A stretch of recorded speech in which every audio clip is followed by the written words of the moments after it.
Well, good morning. It is Car Connection Radio. I am Jamie Bendel here on Intelligent Talk 920 WGKA with Vince Tobia, owner, founder, creator, man of all things. That's me. We've got Griffin over there. He's in the blue gorilla suit. We're going to be taking your calls today about the car business. Now, this is the inside deal, Vince. Pull no punches, lift the curtain. We tell the real story. It's all about the truth. Help me, please. We're here to help.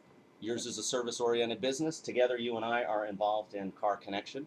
Your store is over in Tucker, right on Mountain Industrial Boulevard. My store is up in Cumming, on Ronald Reagan Parkway, between exits 13 and 14. And between us, we got quite a few cars. And ours are kept in the warehouse. How about yours? Ours are indoors as well. Now, I got to say, in fairness, there are a couple that are outside. People come in and out on test drives. We got to clean them up occasionally. We got to take them off the truck. But you've got service bays. You grew from a very small shop to a very large warehouse with your own service bays and a full staff of folks that are ready, willing, and able to sell folks vehicles. That was 20 years ago, June 1st, 1989.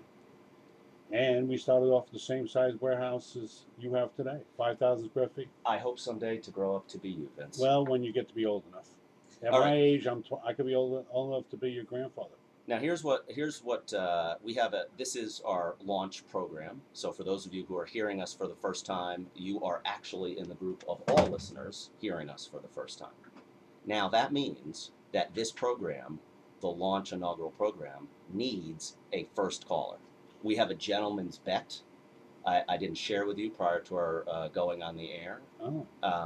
But there are those that will doubt whether or not we will get a call today with someone asking a question related to their car purchase. Now, this is not Sam's Garage. Excellent program that deals with repair. I hope you listen to that show. But if you have to call in every week because you have an issue with your car, it's time for you to call this program because that car needs replacing.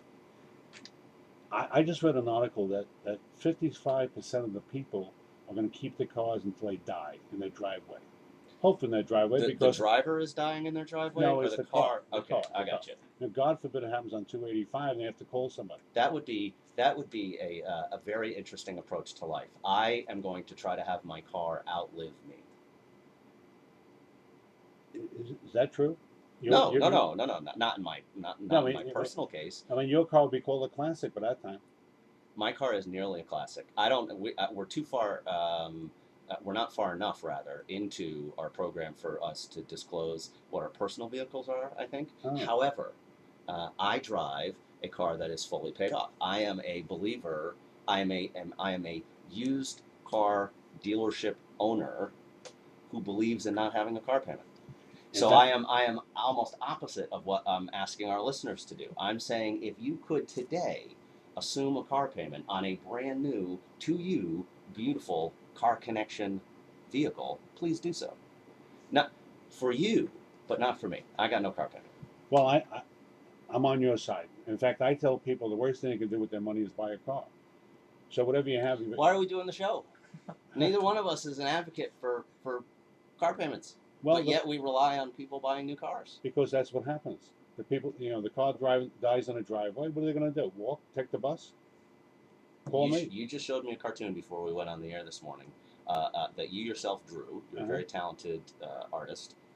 And in that cartoon, you said, if you want a large SUV, I would suggest you perhaps... Well, the guy was looking for 50 miles a gallon, too. So what are they going to do? I say convert your Hummer to French fry oil. Big mileage that way. Sounds good. All right, so the number is 770-226-0920. Here's the people that I would like to hear from. I want to hear from the person who doesn't like the car buying process. Everybody is intimidated by it. My background is not one that has always been in the car business. You have. I came to this business a little bit later in life after I've been involved in some other businesses. So I am a car aficionado, I guess I would say. I love the idea of a new car. Nothing is more exciting to me than when a person gets a new car. And I don't care if you spend a lot of money on this vehicle or you spend a very small amount of money. Having a new car, something where you go, this is my new car, it's an excellent moment for people, and I get excited about that. So if you have a question about that car buying process, maybe you're concerned and say, I'm concerned I have my credit is compromised. I've had some financial issues in the past. I'm afraid of what's going to happen when I go into the dealership. We can talk you through that. Maybe you're afraid to say, I have my eye on a car, but do I know if I'm getting a good deal? Can I trust this? If I don't go to a big franchise dealer, can I trust that this smaller independent store is going to be around if I have an issue with the car?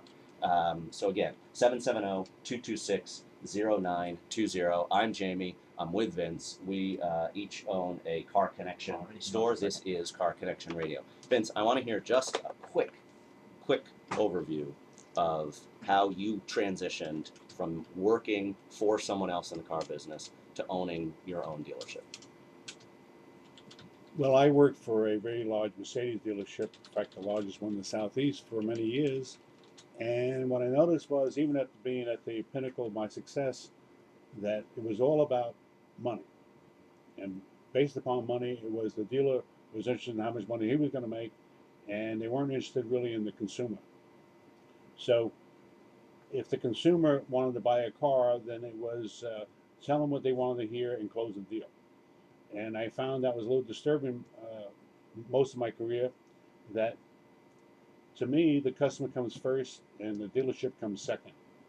So what I had to do was do my own shtick. And by doing that, I opened up a warehouse and wanted to give people good deals on any car they wanted to buy. And if they were happy, I was happy. But if I came from a position of me making money and they lose, then I felt that that was a typical car business and I wanted to be different. So that's why I started Car Connection in 1989. So you go out first day, you have a book of business. You have all these people who liked your way when you were working for the other store. You say, I'm going to go. I feel that I have good relationship with people. I have a different way that I want to approach this business. And then you found that there was an additional niche on the financial side of the equation that had a similar approach to you. There's a whole group of financial institutions that had customers that were interested in purchasing cars, and they had a special relationship with those customers, and they wanted to partner with somebody who would respect the relationship that these institutions had with those customers. Those were credit unions, and you found that you could provide a specific service to credit union members. Yes, one of my problems was, well, going into the business, I realized I had 1,000 Mercedes clients of mine, and I thought that anybody they knew, their secretaries, their aunts, their uncles who needed a car, they would recommend me. And in the first couple months, I realized that if people buy a car every 3 to 5 years, I didn't have enough business to sustain me. And then I remembered that credit unions had a distinct problem. They had money, they had members. Members wanted the car, went to the credit union, got pre-approved, went to a dealership, and the dealership sold them a car and then stole the financing. So the credit union didn't win.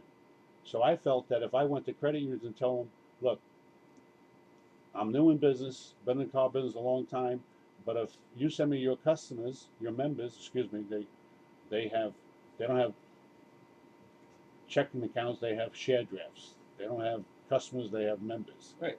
So they would send me the members, and my job was to get them the best car I could for the least amount of money and send them back there to borrow the money. And that was the relationship. That I call it the triangle. It went from the credit union to the member, over to me, and back to the credit union. So everybody won.